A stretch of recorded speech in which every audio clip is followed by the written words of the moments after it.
तुम्ही जर ग्राउंडवर राहिला आणि तुम्ही जर रूट्सही एकसंग राहिला तर तुम्ही खूप मोठी प्रगती करू शकता.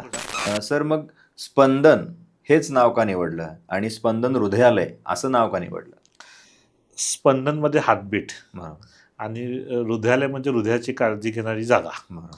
म्हणजे आम्ही जे काही करू इच्छित होतो, हम्म, हम्म. म्हणजे ज्या हार्टच्या म्हणा पेशंटची काळजी ओके. घेण्यासाठी जे काही करू शकतो हा. त्यासाठी हे खूप सुटेबल होतं बरोबर. स्पंदन हृदयालय. पण आजकाल इंग्लिश नावं देण्याचा एक ट्रेंड आहे, त्यात तुम्ही अगदी चांगलं शुद्ध मराठी नाव दिलं, ह्याच्यामुळे काही विशेष प्रयोजन?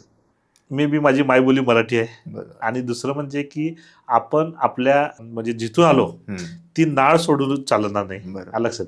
ओके. तुम्ही जर ग्राउंडवर राहिला आणि ओके. तुम्ही जर रूट्सही एकसंग राहिला ओके. तर तुम्ही खूप मोठी प्रगती करू शकता. बरोबर. त्यामुळे मी महाराष्ट्रात जन्मलो. हम्म, हम्म. लोकांच्या हृदयापर्यंत पोहोचण्यासाठी बरोबर. हृदयालय हे खूप चांगलं नाव होतं. बरोबर. त्यामुळे मी ते नाव निवडलं. अच्छा. आणि स्पंदन आम्ही जोशी सरांनी म्हटलं की स्पंदन पाहिजे. हम्म. मी सांगितलं की त्याला आपण हृदयालय जोडूया ओके. आणि स्पंदन हृदयालय ओके. आणि चौघांचं नाव एकत्र यावं. हम्म. आणि खूप लकी आहे आम्ही हा. की चौघांच्या नावाचे जे इनिशियल घेतले okay. It come rays. Rays. Rays okay. म्हणजे सूर्यकिरण, बरोबर. Rays of hope. Okay. So ज्यावेळी लोक स्पंदन हृदयालय येतील, एक होप नाही तर की आमचा पेशंट चांगला होईल बरोबर. आणि दी रेज ऑफ होप हम्म, हम्म. स्पंदन हृदयालय ओके. असं आमच्या हॉस्पिटलचं नाव त्यावेळी देण्यात आलं. ओके.